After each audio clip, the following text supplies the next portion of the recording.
My name is Milagros Johnson, and I'm the director of the Springfield Mayor's Office of Consumer Information. We are actually an extension of the Attorney General's office. Our office is funded by the Attorney General and works in cooperation with the Attorney General's office. So if you live anywhere in Hampden County or Worcester County, a third of Worcester County, including the city of Worcester, or you have a business transaction with a business in Worcester or in Hampden County, and you live outside of a jurisdiction and you have an issue, you come to us and we will help you. So we do two things. We educate consumers on their rights, and that's why I'm here today to talk about identity theft. And the other thing that we do is we mediate consumer complaints. So if you buy a good or you sign a contract with a business for a service that's not provided, or you have an issue with a credit card, anything that has to do with your credit or your money and you're not happy with the product or the service, we will help you. So all you need to do is file a formal complaint with our office, and we will assist with hopefully a happy resolution. It's an extremely busy office. No 2 days are alike, as my intern Thomas can attest to. It's extremely, extremely busy. We average about 100 cases, new complaints a month. So again, as I said earlier, it's the Hampden County and Worcester County Local Consumer Program. That's why it's called LCP. We educate, we mediate, and since 2000, since I started, we have recovered over $11 million in savings to consumers. That's just our office. And you know, it's a small office. I'm the only one full-time. I have a part-time person, and I recruit interns who I heavily rely on. The city is kind enough to give us a beautiful office space as in-kind service. They give us utilities, they give us computers, telephone, and without those in-kind services from the city of Springfield, we wouldn't be able to function either, as well as the contribution from the Attorney General. So today I'm going to talk about identity theft, and you're going to hear me say this quite often. Identity theft is the fastest growing crime, and because of that, it's my #1 preference for presentations, because not everyone knows about it. And I have to say that unfortunately, most individuals don't take the time to read up on it, to educate themselves, to study it, to watch TV programs educating them on it until they become a victim. Then all of a sudden, they call our office. They want to read. They need to know, how did it happen? How do I remove this information from my credit report? What do I do? My identity has been stolen. Someone is pretending to be me. So instead of waiting, education is the best prevention. You can prevent becoming a victim by learning the tools and having the tools at hand so that it doesn't happen to you. First, I'd like to talk a little bit about some scams that are targeting our area, and I hear about scams every single day. Consumers are calling our office, alerting us, especially the seniors. They're the #1 targets today. So there's the vacation and rental home, where you rent a vacation home, and mostly it's something that you see online on a reputable website. But what's happening is the crooks are copying a legitimate picture of a rental property or a vacation home, and they're posting it on Craigslist, for example, or some other form of network account, and then they post it pretending to be an authentic rental property, and consumers are falling victims of that. So be very careful when you're renting vacation homes and rental homes. The utility bill is when they call your home and they claim that you owe money, and they threaten to have you arrested or send the police to your home to investigate. There are all kinds of threats that come with a utility bill threat, so with the utility bill scam. So be alert of that one. If you know you don't owe money, just hang up the phone. The computer virus is they actually take control of your computer. They call your home, and it could happen when you're on the internet and the pop-up screen pops up and you click on it. But mostly they're calling your home and they're claiming that your computer has a virus, and they ask you to log on to your computer and give them access to remove it. And what they do is they take your computer hostage. And there's no way to remove it. And even if you pay, you can pay them the money thinking that they're gonna release the information, but they're still in there and your computer gets corrupted. Spoofing is a very common one now. The most common one is that they call your home and your own phone number shows up on your caller ID. And of course, if you see your own phone number on the caller ID, it's going to prompt you to want to answer your phone. Like, why is my phone number on the caller ID? So what they're using is, the crooks are using a spoofing device where it changes the name and number on the caller ID on their phone. So when it rings on your phone, it shows up as someone else's. The scary part of that, it's not just that they could be your own number on the caller ID, is that they can change it to say a police department, the FBI, a hospital. And that's how they're getting the victims, to give them money, to wire them money. So you have to be very, very careful. Just because the caller ID says one thing, do not rely on what it says, because it's not 100% accurate anymore. The IRS scam is becoming more and more common. That's when they're stealing your information, and I'll talk a little bit more about it. In fact, I just learned a little while ago that there's a victim of tax identity theft in this room that just learned about it and brought it to my attention. So I'll talk about that a little later. The security system one is quite puzzling. And actually, it was a relative who told me that it happened to her just recently. Her phone rang at home. She answered the phone, and they said, "Hi, this is a security company calling." And she says, "What security company? I don't have a security company." And they hung up. So the purpose of what their intent is to know who has a security system and who doesn't. And if you say, "I don't have a security system, why are you calling me?" they know that your home is not secure. So if someone calls your home and they claim to be from the security system, be careful. If you do have a security system, verify that the call is legitimately coming from the security company that you do business with and not a scam.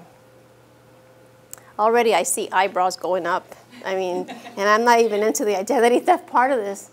So here are some statistics from the Federal Trade Commission. You heard me say it, and you're going to hear me say it over and over again, and you're going to be saying it too. Identity theft is the fastest growing crime in the U.S. 13.1 million Americans were victims of identity theft in 2013.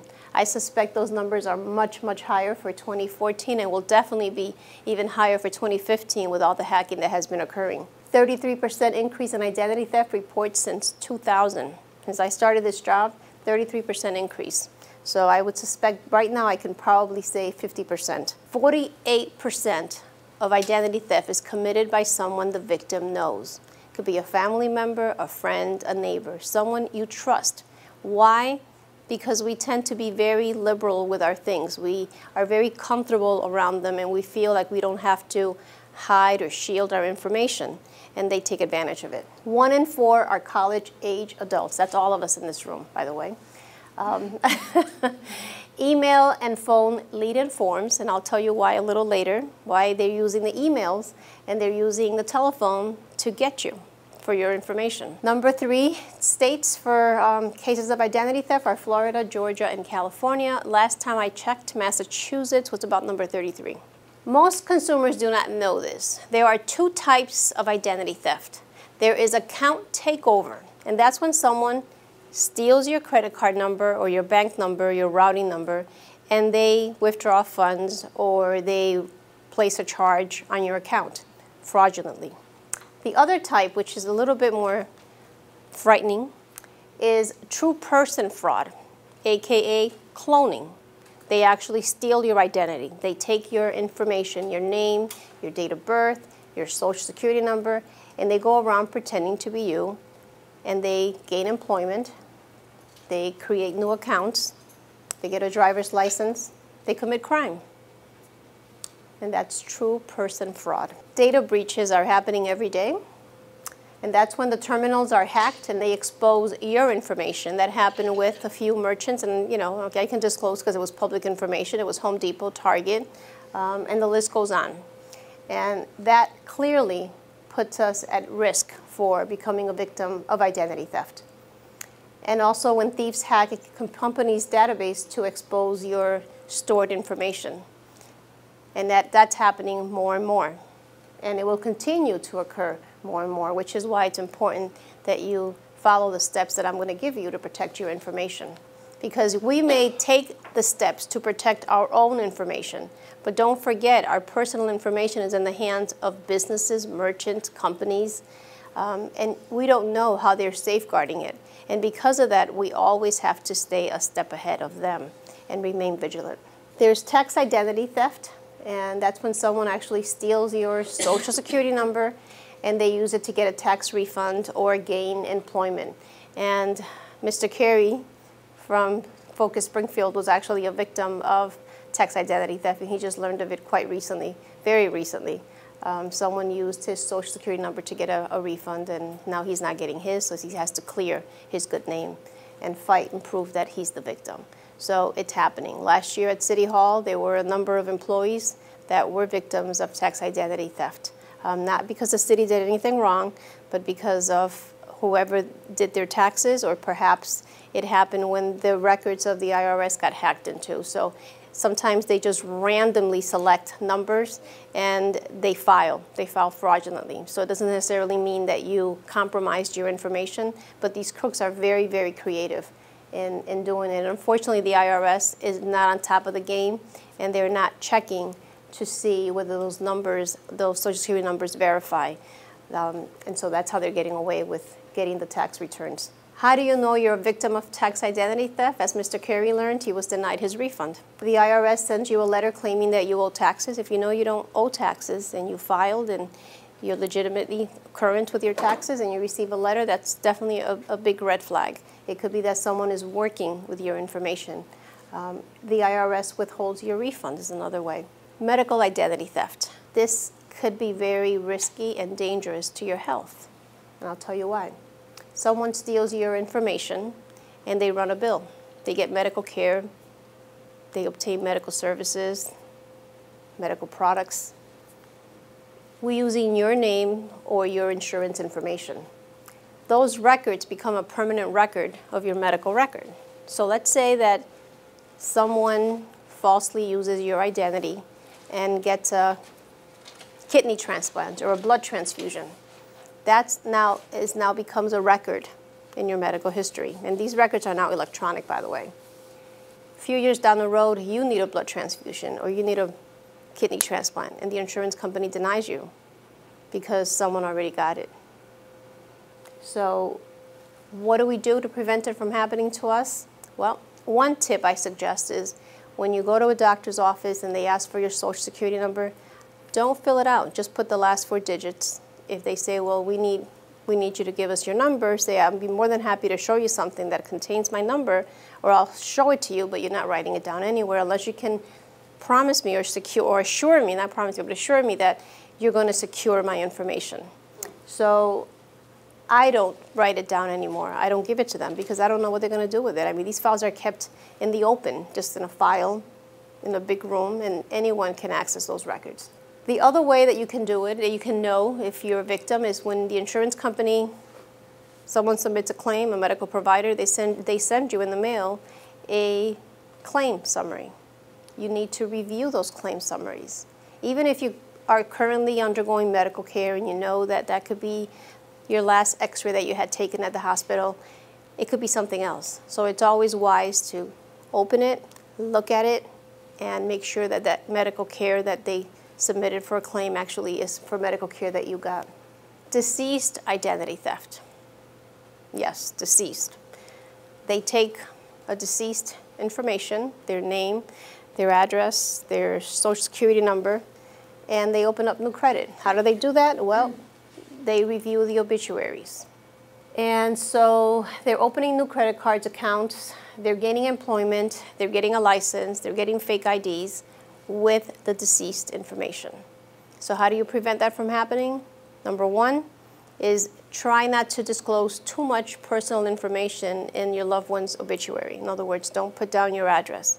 You can just say of Longmeadow, of East Longmeadow, of Springfield, but don't list the street name. Don't put your mother's maiden name, because that's a way for them to get your birth certificate.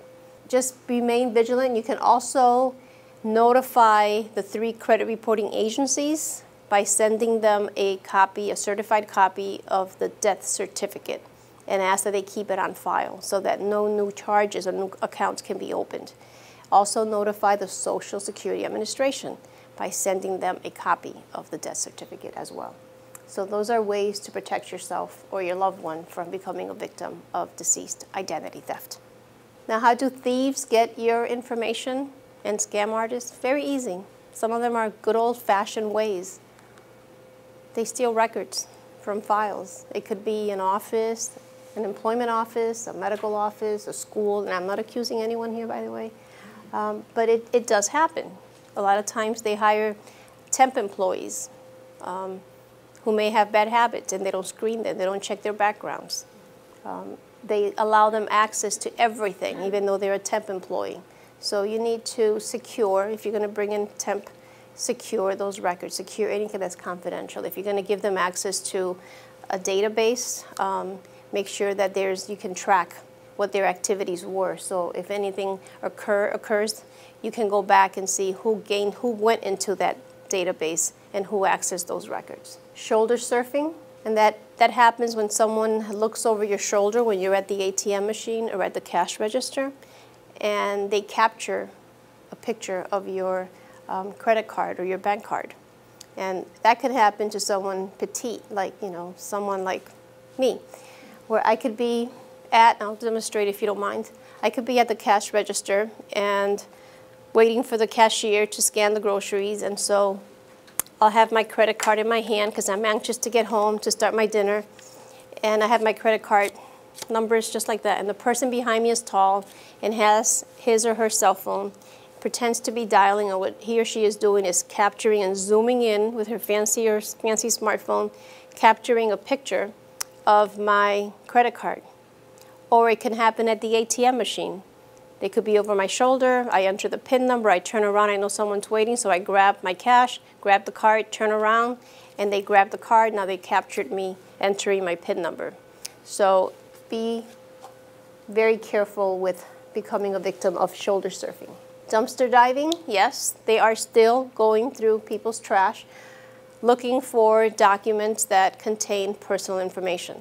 So just because the papers that you're disposing of are outdated, meaning that they're old, they're 7, 10 years old, and you're just doing some spring cleaning, if the information that you're disposing contains anything personal, including your date of birth, your social security number, or any family members, you need to use a paper shredder.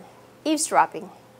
We all use a cell phone. In fact, many consumers now are eliminating their landlines because it's expensive to pay for both. So they're eliminating their landlines and they're using their cell phones for everything. And with the convenience of a cell phone, it goes with us anywhere we go. I remembered I forgot to call the credit card company. I have to inquire about my missing payment. I'll call when I'm waiting at the doctor's office today. So you're at the doctor's office, you decide to call. What does the credit card company ask for? They ask for your social security number, your account number, your address, sometimes your security PIN number or security question. They'll ask you those questions. So you never know who is listening in. Now they know who you are because when you came in and you registered with a receptionist, you gave your name. Now they have your address. They have your account number. So be very careful because there are eavesdroppers out there looking for information to steal your identity. Impersonation is when they call your home and they pretend to be calling from your bank, your credit card, the IRS, and you believe it. And especially if they're using a spoofing device where they change the number on the caller ID. So if you have, for example, and I'm not criticizing or endorsing any particular business, but the most common, well-known, worldwide known credit card is Bank of America. So if you happen to have a Bank of America account and your phone rings and it says Bank of America and the phone number is the number to the Bank of America and they claim, oh, well, we're updating our database and we want to make sure that your account is still active and that you still want to keep your account open. Do you still have your card? Do you have it on you? Can you give me the security password or the security code in the back? And they start feeling you for information. And you believe them because the caller ID says, this is who it is. If someone calls your home, never give them any information. Even if you're expecting the call, be on alert. If you're not expecting the call, simply say, I'm sorry, I appreciate your calling. However, I don't give any personal information to anyone who calls me or who initiates the call. If you give me your number, I will verify the call and call you back. Rather than call back the number they give you, call back the number on one of your bank statements or the back of your credit card and ask.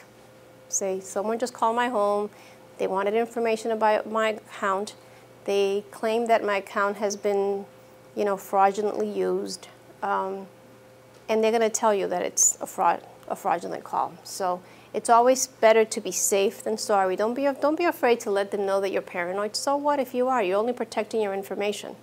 So impersonation happens every day. And unfortunately, most consumers let their guard down, and it's not until they put the phone down and they have that oh moment that they realize they messed up. And then they call us.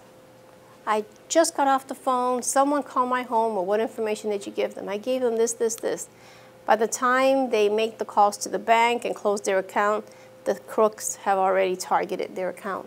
So it's better to be safe than sorry. I cannot emphasize that enough. Does anyone know what a skimmer is? It's a tiny little device. It contains radio frequency, and it reads the back of your credit card or your bank card. So the back of the card has a magnetic strip. That strip contains all the information about that account. Your name, your address, your account number, your PIN number, your credit limit, everything. So what the skimmer does, it clones your information. And this quickly, they can download that information. I would suggest that we use a wallet, special wallet, which protects us from the radio frequency being transmitted when we carry our credit cards, and I'll talk a little bit more about it.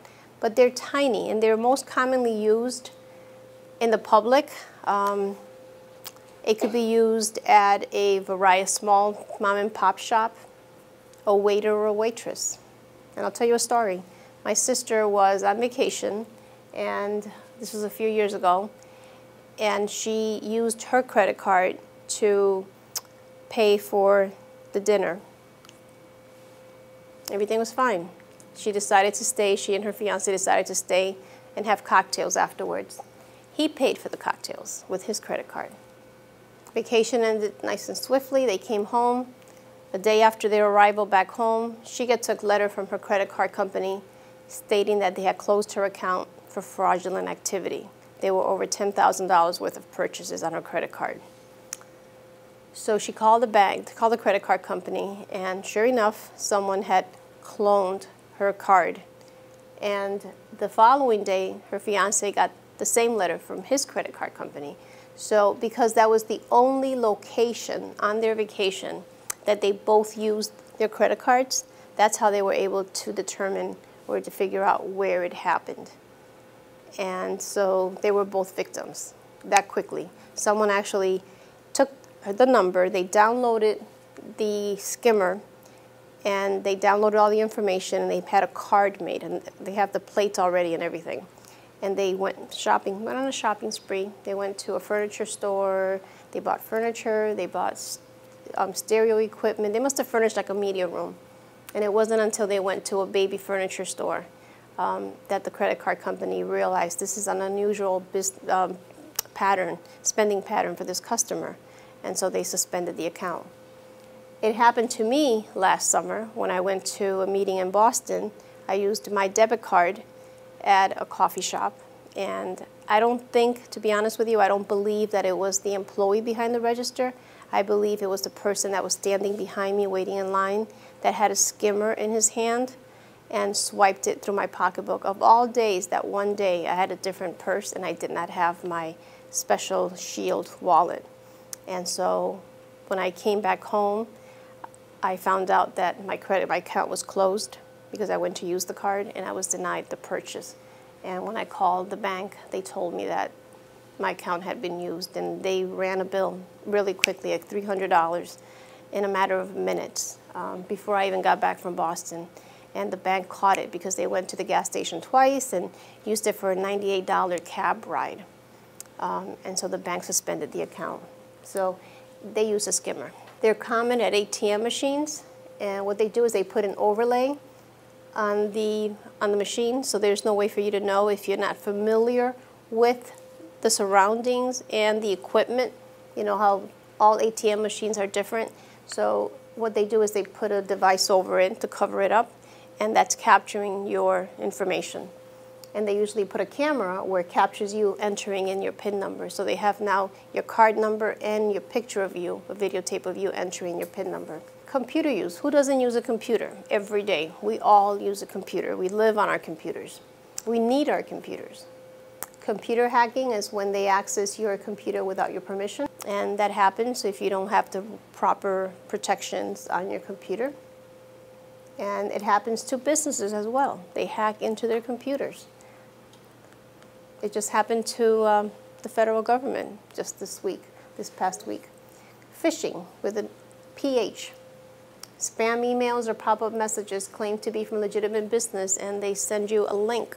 And you click on the link, and before you know it, you are giving them personal information. So just because it's an email from your bank or your credit card, it does not necessarily mean that it's legitimately from them. Or the IRS, thank you. Yeah, see, from the IRS. Yeah, so, yeah, and what they're doing is they're cloning the email address, they're cloning the picture, the logo, everything to let you think. But if you move the cursor over to the link and you hold it down, it's going to give you the address. So if it's the IRS and it's not a .gov, you know that it's spam email. So I personally don't click on anything that I receive unless I have them under my favorites, or I'm expecting it, or I verify the certificate on that for that business. If you just common sense, the IRS doesn't send emails. They just don't. Banks may send you one if you're registered with them and you ask for emails, but they don't send you just any random email. It's specific. So I would just avoid clicking on any links until you verify. Spam, false advertising, or those get-rich-quick schemes. Who isn't looking to get a few bucks? So the spam emails, they come in every day. I get them at work every day, every morning, and I spend more time deleting than anything. Spyware is installed without your consent, and they actually monitor your actions. They know your every activity. Have a firewall and remove your cookies on a weekly basis. And I'm not talking about the kind of cookies that are in that box either. I'm talking about cookies that leave a trail, not cookie crumbs. They leave trails of all of your activities. So merchants do it for marketing purposes. So if you go shopping on a retailer's website, let's say you're looking for your internet shopping. We used to call it window shopping. Now we do internet shopping. And you're looking to compare prices for a new refrigerator, for example. And you go on the internet and you go to this major retailer, and then you go to the next competitive major retailer. If you don't remove your cookies, they know that you're going to another website. If you think about it, when you're shopping, comparing prices for the best price on an air ticket, for example. Say you're planning your vacation and you want to get the best deal possible on those air tickets. You notice the next day when you go back on, the price went up. And you go back a third day and it went up even higher. That's because they track you. They're tracking you and they know it's you. So they're trying to get you. So you have to remove your cookies. If you use Windows XP, internet browser, you can set your settings to remove cookies every time you exit the internet browser. That's what I do. If you have Safari, you can also just manually go to Preferences and then delete history, delete your cookies, delete your cache. So there's no tracking. Why do you want, even for marketing purposes, why do you want, you ever wonder why you go to another website and they offer what you were looking for at another website? I mean, doesn't it make you wonder, how do they know that I was looking for the same? It makes you, well, that's why, it's the cookies. So cookies are not good for you. They taste good, but they're not good for you. No, I'm just kidding. I'm talking about these kind of cookies. Install a firewall and a virus protection software and update it on a weekly basis. So what? You have it, you purchased it, or you downloaded it, but if you don't update it, every day there's a new type of virus that comes out. So therefore, they're updating. You must update your computer and update the software. If you don't, you're not going to have the protection that you need. When you're shopping online or you're going on a website that requires you to enter your personal information or your credit card information or your bank information, always look for the S in the URL address line. If there is no S, that means that the website is not secure. To me, it also means stop. Stop, because you're going to put yourself at risk for becoming a victim of identity theft. All the information, if there's no yellow padlock key or there is no S on that website, chances are that the information that you're entering is not going to be encrypted, which means that anyone can read that information. So always look for the S in HTTP. No S, stop. Well, there's a website called DuckDuckGo. It's just like Google, and you can use it as your search engine, and it doesn't track you. It was designed by these two young guys who wanted to protect children when they do their homework. And so they created DuckDuckGo. It's user-friendly. Now everyone is using it. Parents are using it, teachers are using it. I use it. There's an app for it for your smartphone, and it doesn't track you. We all have a smartphone, I said that earlier, which puts us at greater risk for identity theft. I said that earlier in my presentation. Why? Because we're using it too much. No, we're using it in ways that puts us at risk. So we're using it in the general public. We go to the coffee shop, we go to a restaurant, we go to the mall, and instead of running our data plan, we use the public Wi-Fi. We use hotspots, and those are not secure. And if your phone doesn't have the proper software and it's not updated and you don't have a firewall on your smartphone, remember a smartphone is the same thing as a computer. It's just a handheld size computer. So the same protections and security that you put on your laptop and your home computers, you should also put on your cell phones. And remove the cookies from those too, by the way. I remove them on mine. So if you're going to use a public Wi-Fi, a hotspot, use it maybe for reading local news, reading news, things like that. But don't use it to go shopping or to check your emails or to download things onto your phone, because you could be downloading viruses. Use it for entertainment purposes only, but if you have to check your email or your bank account or pay a bill, do not use your cell phone for that. I never, ever use my cell phone for anything personal, like logging into my bank account or anything that requires me to enter anything confidential and sensitive. I never use my smartphone for that. I wait until I get home and I use my laptop. Apps that we download free, there's a lot of great apps out there that are free that make our lives a little bit easier, but if you don't read the terms and conditions, we are waiving our right to our privacy, and we are at their mercy when it comes to what access they have to our information and our phone. So it could be a photo editing website, but don't forget that if you take a confidential picture, something that's sensitive that you only intended for a loved one, and you're giving this photo editing app access to all of your photos, they have access to that photo too, even though you're not using their app to edit that photo. You're giving them total access. So I just gave you a real life example of how they use it. Password protect your mobile devices just like you do your laptops. Install security software. Research free apps before downloading them. I mean, you have a right to know what those terms and conditions are. I said that earlier. Install a phone finder on your smartphone. So if you misplace it, you can find it, or you can kill it by wiping it clean. So no one, if they get it, if they find it, they can't access your information because it's wiped clean. The only problem with phone finder and having a backup wipe program is that you have to have your location on at all times. So if you don't want to be located, if you don't want to be tracked, then you have to turn it off or on. I keep mine off unless I need to leave it on. So I go back and forth only because I don't like to be tracked. Limit activities on your public Wi-Fi and your hotspots. Honestly, I can't emphasize that enough. I know it's sometimes we don't have internet at home, or we have a limited data plan on our phones.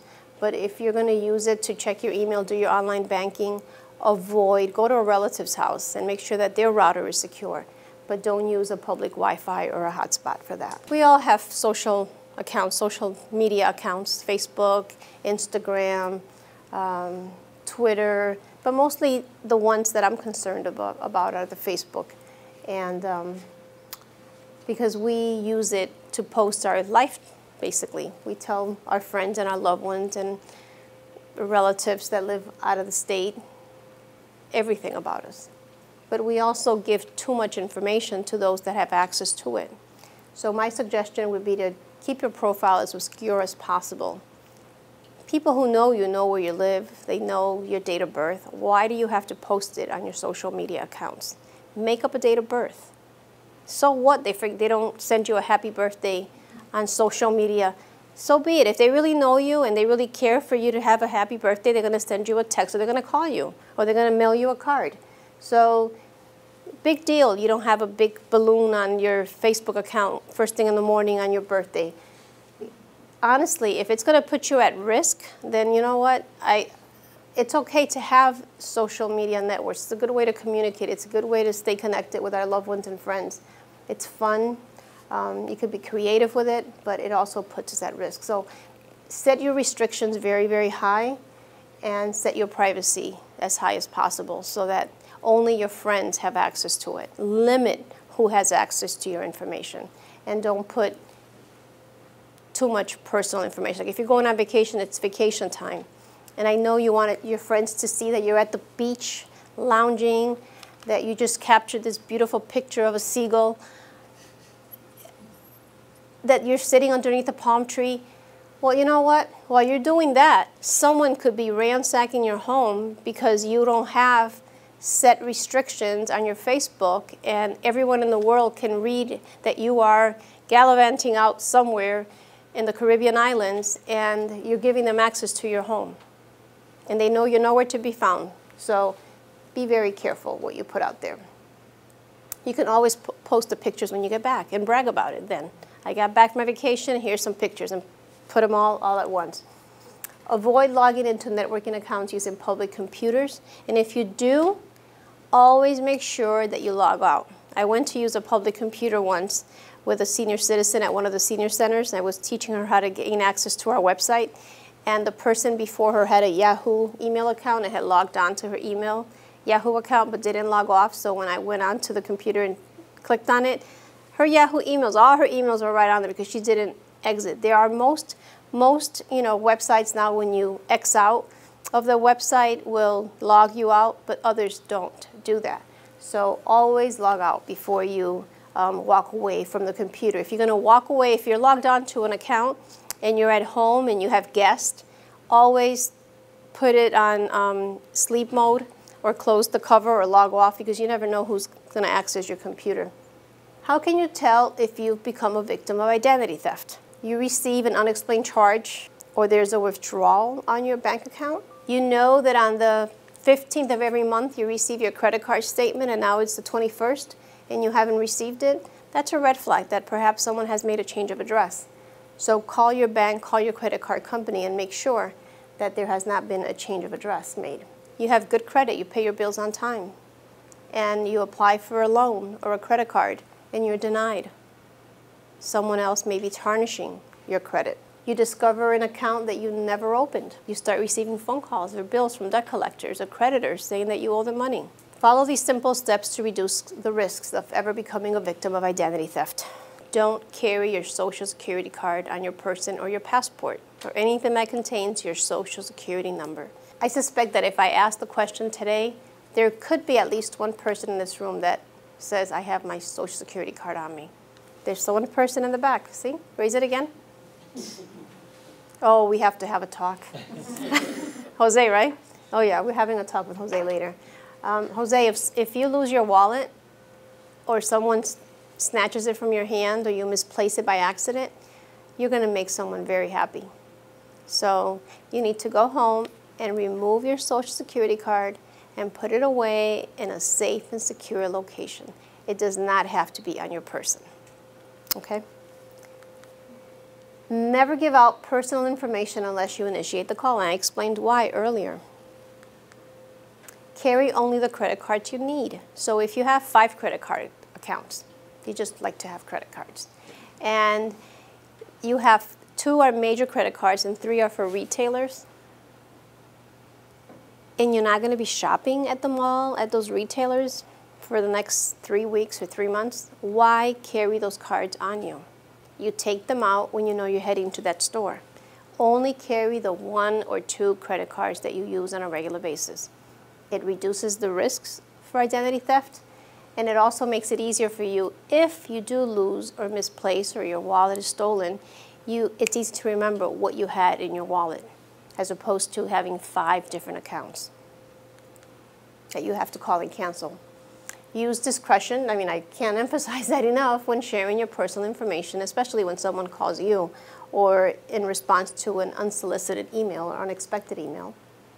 Closely review your credit card and bank statements, and I mean closely review them. Even if you don't think you're a victim, you'll be surprised how many consumers file complaints with our office, and they've learned that for the past 6 months, a year and a half, they've been withdrawals out of their account every single month, and it went unnoticed until they begin to overdraft, or they're balancing their checkbook finally 6 months later, and they wonder, what are these charges? And usually they start off with a small amount, and the increments increase. So review them. Don't just open it and take a peek at the due date or the amount due. Open it and really read everything on there and make sure that it's really your charges and there's nothing suspicious going on. Use an RFID Shield wallet. They're inexpensive, they're small, they're tiny. It's just like a little credit card holder, and it has a special shield on it, so no one that has a skimmer and tries to skim your cards, it won't work. If you don't want to go through the trouble or the expense, you just wrap them up in aluminum foil. It works the same way. So just place your credit cards in aluminum foil. How many of you received those pre-approved credit card offers in the mail? They're annoying, and they put us at risk for identity theft if they land in the wrong hands. So you can opt out by calling this toll-free number. And it does work. If you want a credit card, you're going to solicit it. Why get the offers? It's nice that they come in the mail, but again, they also put you at risk for incurring more debt. Invest in a paper shredder. They're inexpensive. They make great gifts. Matter of fact, if you haven't bought your Father's Day gift yet, buy your father a paper shredder. Please don't talk to my kids. Buy him a shredder. He said he wants one. Order your free credit reports annually. Now, I brought today in the packet, there is a form for your free credit reports. If you do it, you can do it 3 ways. You can do it online by going to annualcreditreport.com. Type the address on the URL line. Don't Google it. Don't Bing it. Don't DuckDuckGo it. Go on the URL line and type in annual credit report. That way you are 100% sure that it's going to direct you to the official annual credit report website. By going through annual credit report, you will get all 3 credit reports for free: Equifax, Experian, TransUnion. Okay? So if you do it on the computer, you get them instantly, assuming that the information that you enter into the form matches what is on your credit file. They're going to each of the credit reporting agencies are going to ask you random questions, 4 questions. Read them carefully. They try to trick you. And the reason why is in case it's a perpetrator or a thief trying to pretend to be you. So they're going to ask you questions that only you know the real answer. They may ask you what your mortgage payment is, or your car payment, or when you paid off a car loan, or when you took out that car loan. Only you know that answer. So answer the question. If you don't have a mortgage and it says you have a mortgage, don't be alarmed.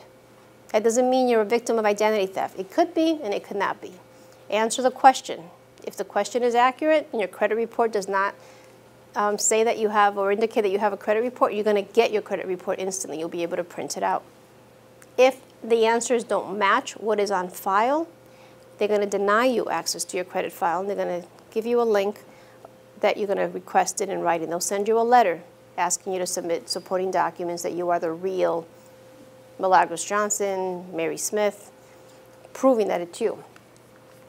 You can request it by phone, and you'll get them between 7 and 10 days by calling the toll-free number, or you can do it by mail. It takes the longest. It could be up to 2 months. I'm going to suggest that you all request them and come back for the next presentation. I'm going to talk about being credit-wise, and I suggest you have your credit reports with you. So if you have questions on it, you can ask the questions. Passwords. Use different ones. So many consumers use the same passwords for all of their accounts. Be creative. Do not use the same one. Use a combination of letters and numbers. In fact, most websites now require you to have numbers and letters and pound sign, dollar sign. Change them regularly. In fact, if it's too much for it to think of another one, switch them around. But don't use them, reverse them. So if the password is hamburger, spell it backwards. If they ask a question for your security question, for example, what is the name of your first pet? And your first pet was named Coco, don't put Coco. Put hash brown. Be creative. Don't answer the question only because if someone that knows you gets the access to that credit card number and tries to go into your account, they know the answer to the question. So if your favorite ice cream is vanilla, put strawberry. Or put something else, put ketchup. But don't give an accurate answer. Never give out passwords to anyone. If you have to, you're in a do-die situation, give it to them, but soon thereafter, change it. Remember what I said about the percentage of victims of identity theft. It's because someone you know, someone you trust. Keep a backup written list in a secure place when you have that senior moment that you can't remember. There's too many websites. Just write them down and have them at home. We can now freeze our credit reports. A very good way to protect our credit files. If you're a victim of identity theft, you can place a fraud alert. They can still open new accounts if they verify that it's you. With a credit freeze, it's solid. No one can gain access to your credit file. No one until you unfreeze it. And how do you unfreeze it? You have to submit a request and give them the PIN number that you created when you asked for them to freeze it. And no one can access your credit file. So the only negative thing to freezing your credit file is if you need instant credit, you're not going to get it. So let's say you decide today, I need a new car. I'm not going to replace the transmission in my car. I'm just going to go out and buy a new one. They're having a super sale this weekend, and I'm going to go get that car that's on sale. And you need to apply for a loan, and your credit is frozen solid, you will not be able to apply for the loan until you unfreeze it. If you ever become a victim of identity theft, which I hope none of us do, call one of the 3 credit reporting agencies. You can select which one, Equifax, Experian, TransUnion, and they will automatically send notifications to the other 2. It used to be that we had to call all 3, but they changed it because of the increase in identity theft. They wanted to make it as easy as possible for consumers to resolve their issues and place the fraud alert. You must file a report with your local police department. Even if you don't know who the perpetrator was or is, you have to document it with law enforcement. That's going to be your proof that you're a victim when you have to dispute accounts on your credit file. If there's no police report, they're not going to take you serious. You have to file it. The police department knows that there is a requirement that they provide consumers with the report if they are victims of identity theft or are being put at risk of becoming a victim. File the police report and keep a copy of it. Complete a Federal Trade Commission identity theft affidavit. That's on the Federal Trade Commission website, ftc.gov. Contact your credit card companies and banks to close the accounts. Even though they may not, that was in the account that was compromised, you never know how much information that perpetrator gained access to, so it's better to be safe than sorry. Monitor your credit card statement indefinitely. It could have been a year ago, 2 years ago that your information was compromised. Sometimes thieves go dormant. Sometimes they pretend so that you forget, you forgive and forget. And then all of a sudden, they get active again. And that's when you need to know. So if you monitor on a regular basis, if you stay savvy and you stay sharp and you stay on top of things, you're going to catch it early on. I said earlier, please join us on Tuesday, July 14th, same time, same place. Be sure to bring your credit reports. It's going to be a very empowering, educational workshop on credit. What is credit? How to build credit? How to damage your credit? What is your credit score? How to build up your credit score? I talk a little bit about budget, your needs versus your wants. So I hope you join us. And then in August, there's going to be another one on buying a car. And I know Jose's going to join me for that one because he's going to hold off on buying a car until he gets the tools that he needs to buy the car. And I'm not talking about the hardware tools. I'm talking about the consumer educational tools that I provide. It's very empowering, and I will share with you the tricks and the trades of auto sales. Now, I'd like to open the floor to some questions. I know most of you have to get back to work, but if there are questions, please come up. I've been getting kind of junk mail, but not addressed to me, addressed to someone else. Okay. And I've lived in my apartment 5 years, and this is the first time I'm seeing this person's name. And it's been the same name for 3 times. Okay. So I'm very suspicious and not sure what to do. What do? You request your credit report. Because someone could be using your address not only for junk mail, but to open up new accounts or as an address for files. It could be utility bill, it could be anything. They could have done it just to be. So it's been less than a year ago. I looked at my credit report. A lot can happen from one day to the next. I have to pay a fee then to get it. If it's been less than a year, yes. Did you get all 3? I did. Okay. So some consumers, I request them at the same time, but some consumers spread them out every 4 months. But each credit, I'm giving you a little head start here from the presentation on credit. The credit reporting agencies are independently owned and operated, so your credit reports differ. So a lender may report to 1 or 2, but not all 3, or may report you late to 1, but not the others. So I paid the fee to the credit reporting company. Yes. Or you can call the company that's sending you the junk mail and ask. I threw it away. You threw it away? The first time I saw it, I thought, oh, this isn't me. Okay. It seems strange. Well, now that there's a pattern, I would start saving the junk mail, saving it. And if it continues and it continues to escalate, please give me a call, and we can brainstorm together. Okay? If you suspect you could be a victim of identity theft, you can always place the fraud alert, and you'll get your credit report for free.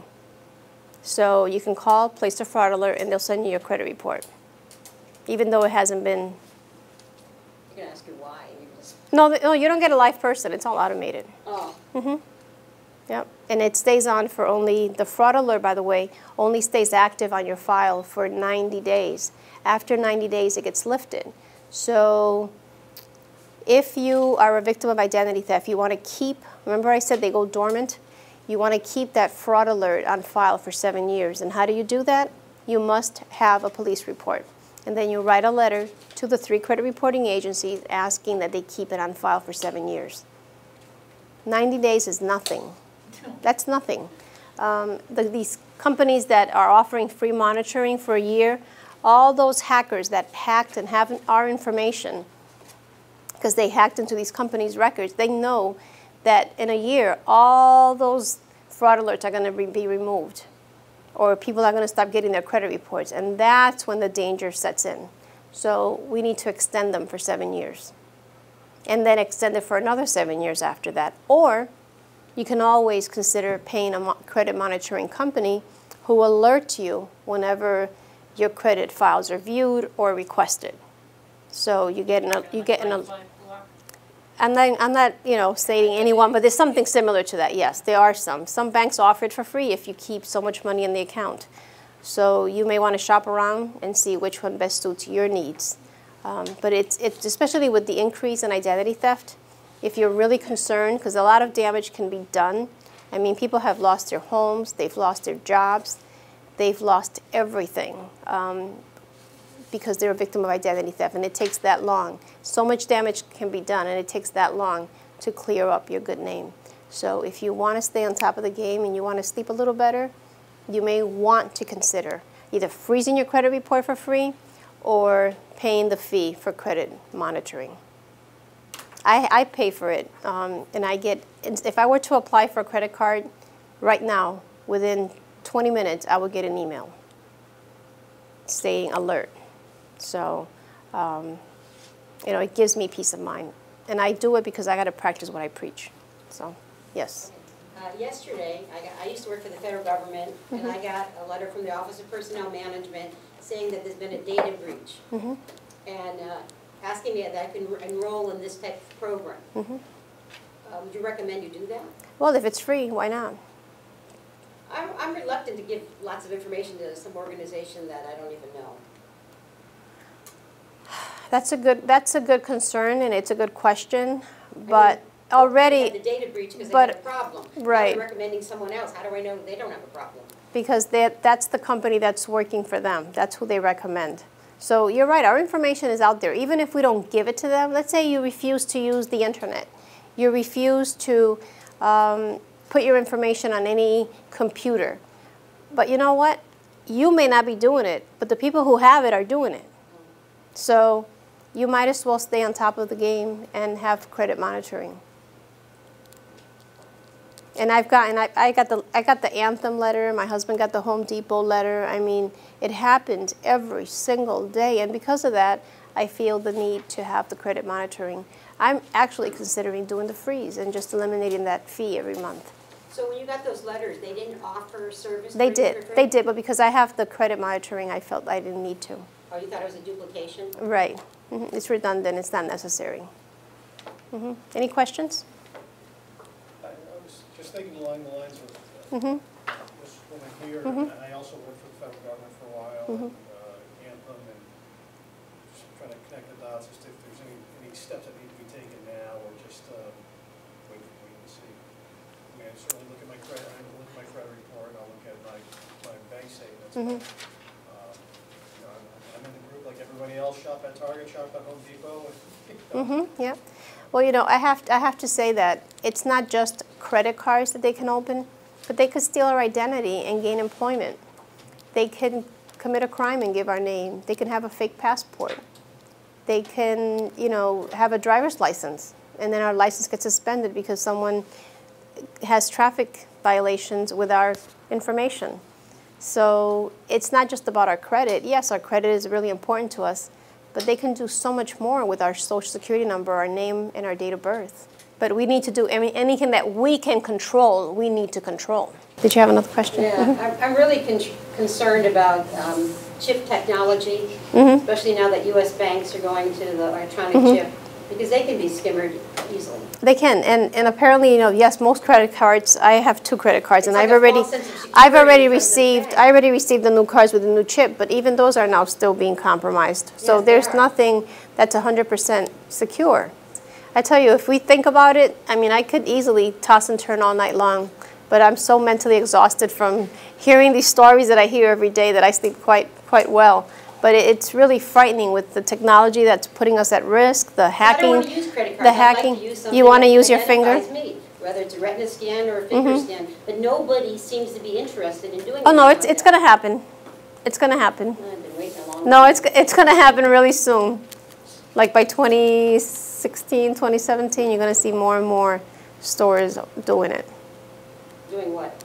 Doing it with finger identification or your eyes. I've been hearing that for 10 years, and No. I haven't seen any evidence of But the it. technology wasn't there, it is now. And with all the data breaches. I hope you felt empowered. I hope you didn't leave here with fear and paranoia. I hope you gained some new tools and some new knowledge about identity theft and the big problem that it is.